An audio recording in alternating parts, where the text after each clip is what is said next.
Warning, emergency power only. Power restored. Hello, we're actually back.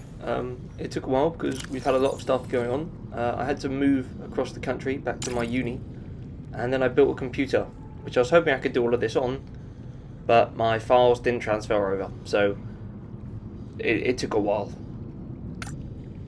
The plan for today, though, is that we're going to go back down to the Lost River and build ourselves a base.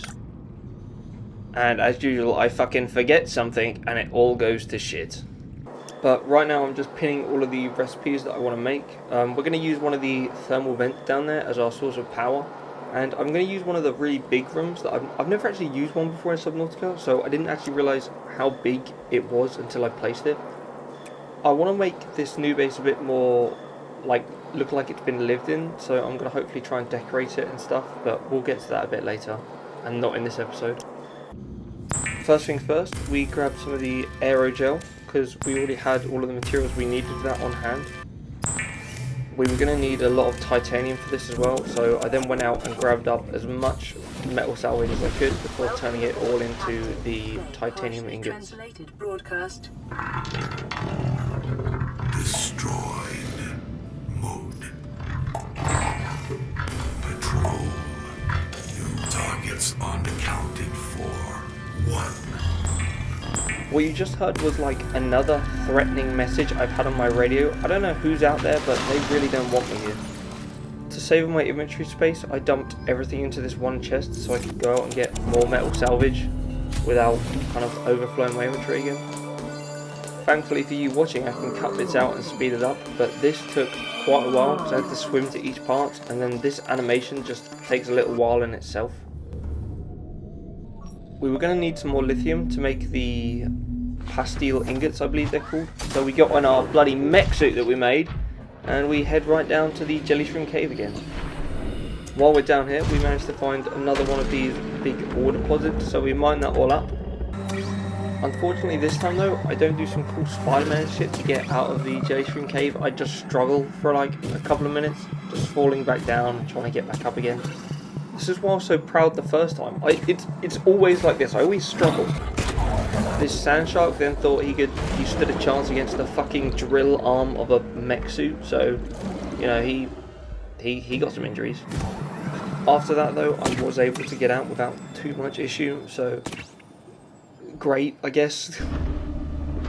Now that our prawn suit had the depth module to go down there, the plan was we were going to take the Cyclops over to where the cave was, and then just drop out and go into the cave, so we didn't have to walk all the way there and back in the mech suit. And I really should turn the lights on in here, but I don't know if it drains the power. I want to say yes, but then I also want to say no, just out of convenience. After making our pastille ingot, we have a quick look in our storage chest and see that we're nearly ready. It's just a couple more things, like a bit of copper that we need now. We get our scanner to go look for some, and while it's doing that we pick up some creepvine clusters because we're going to need some lubricant. We need that for the moon pool that we want to make down there as well. We're going to need both copper and copper wire while we're down there, so I'll make sure to grab enough of both. I had a limited amount of storage that I could take down, but one of the things I definitely did want to take down was one of each type of crop. Things like the acid mushrooms and creepvines don't grow down there, so we have to take them down ourselves. And a lot of them are going to be quite useful while we're down there because we'll need the materials from them. It was getting to the point now where I was just getting the final few bits ready, so I quickly grabbed everything I needed from a chest and put it in the prawn suit storage module. I did try to organise it, but I just kind of ended up dumping everything in there in the end. The last bit we were going to need was some lead, and that was for the moon pool that we were going to make. I was hoping that the scanner room would mark like a massive ore deposit of lead like it did with the lithium earlier. But I was very disappointed when I got here and it was literally just the tiniest amount of lead on the floor. To make it worse, this was the only thing it actually found, so we had to go back and set it to look for sandstone chunks as well. Thankfully though, we managed to find the lead pretty quick from all of these sandstones. My character then decides to like break his fucking arms while getting into his prawn suit, so you know, I'm glad he's prepared. We then jump aboard the Cyclops and we're ready to go and find the entrance to the Lost River. Now, I was fairly confident I knew where I was going, even though I'd only been there once. On our way to the Lost River, I crashed it and we ended up with like our back end a lot higher than the front on a rock. We were also heading towards Life Pod 19, which is not the way we needed to go, so I had to go back to my base and then turn around again. Going the wrong way in this thing is even worse than if you do it in the Seamoth, because it just takes so fucking long to turn around. But after lining up with our base in the Mushroom Forest, we head off towards the Lost River. I head down to my prawn suit so we can go explore down there and hopefully find the entrance with no issue. I then do this somewhat terrifying like cliff jump into like the pitch black below, which was honestly a little unnerving. While we're down here, we run into Life Pod 2, which has sunk down here. I didn't really find anything other than this PDA down here, so I might have missed something. We then jump down into another cave, and thankfully it turns out to be the right one, and we're in the Lost River again. We use the grappling hook to get through this area quite quickly, as there is a ghost leviathan that stays here. We then have to jump down another massive hole just to get to where we want to be. And this is it. This is where we're going to build our base. There's two thermal vents very close together, and then there's one just to my right at the moment as well. But we start off by placing down the large room, and I had no idea it would be this fucking big. I thought it would be like maybe twice the size of the normal room, but this is huge.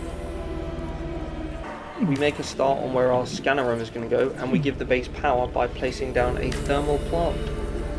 A lot of the time the thermal plants go like free energy, and I am going to try and use one on the base on the surface as well. After putting a hatch on, we can finally head inside to our new base and see the absolute sheer size of this room. It's huge. As our hull integrity was already pretty low, I didn't think it would be able to withstand me installing the water unit, but I couldn't find any, so I decided to chance it, and yeah, we started flooding pretty quick. After removing the water filtration machine and fixing the holes, I decided we needed some lithium quite badly. I decided that would be a lot easier with the scanner room, so I grabbed a table coil and finished it up. But our base then started flooding again, so we were back to square one pretty much. After fixing up the inside and outside, I decided to place down some grow beds to grow some watermelons. I was hoping that these would help with both food and water, so we wouldn't die very soon. We really needed this lithium, so I then spent quite a while running around trying to find it. I managed to find some on the side of this thermal vent, so we quickly picked that up. And after making some reinforcement, we were able to finish our scanner room. Because we made the reinforcement, we were now one short on titanium, and I don't know why I decided to waste power looking for limestone chunks. They were literally everywhere. But with that, we were now growing food and water, so we just had to survive long enough for it to grow. My vitals were getting quite low, so I decided to pick up a fish and use a fabricator to cook it. I then decided that I should build a moon pool, and yeah, that immediately just fucks my base and it starts flooding. I don't realise this, but cooking all of these fish is draining my power for my base. And things like the scanner room and the water filtration machine are very dependent on my base having power, so this is going to fuck me over very soon. It's not long before my water levels get too low that I have to drop everything that I'm doing and go find some fish to eat. But when I go to craft them, my base runs out of power, so we can't. And as soon as I see this, I start to panic and everything just goes to shit. It then gets even worse because I forgot stuff as usual, and I can't build my second thermal plant. I don't think forgetting something has fucked me over this much, but this just caused me to be more stressed. After realizing I still don't have enough power to cook the fish, you can see me like visibly panic and just like running around my base trying to figure out what I should do. I'm just thinking now, I wish there was some way I could kill the fish and cook it without using any power. Kind of like a thermoblade, that would be great. But with our base just yapping away, we die because we didn't have enough water. What I didn't realise though is that I would just respawn here, so I had no reason to be worried. To save power, we remove our scanner room so everything can start growing again. I then head off to find some magnite so we can build the second thermal plant, so hopefully our base won't die so easily. While I'm doing this, I get attacked by this weird crab, so I show him the full power of the prawn suit and just brutally murder him. I think his friend witnessed me do this, so hopefully he goes back and tells his crab people to leave me the fuck alone. When I come back, we're able to get the second thermal plant installed, and the base just starts coming together. We managed to build all the other rooms, and I don't have to worry about starving and dehydration anymore, so I can go get materials as I want. I then wanted to make a start on our outdoor grow beds, so I placed down this foundation and started planting them. While I was doing this, I realised that gel sacks do actually grow down here, so if I just set my scanner to look for those, I probably would have survived earlier. But even though we died, everything is now running pretty smoothly, and we've got everything we need. One thing I wish I didn't bring though are these fucking marble melons. I just can't get the right angle to hit them so I can pick them up. Like, I was really struggling here, and the fact that I'm going to have to deal with this food for probably the rest of the time I'm down here just does not make me happy. Thank you for watching. I'm hoping next time we can kind of upgrade the base a bit, make it look a bit better. But this is where I'm going to leave it, so thank you very much.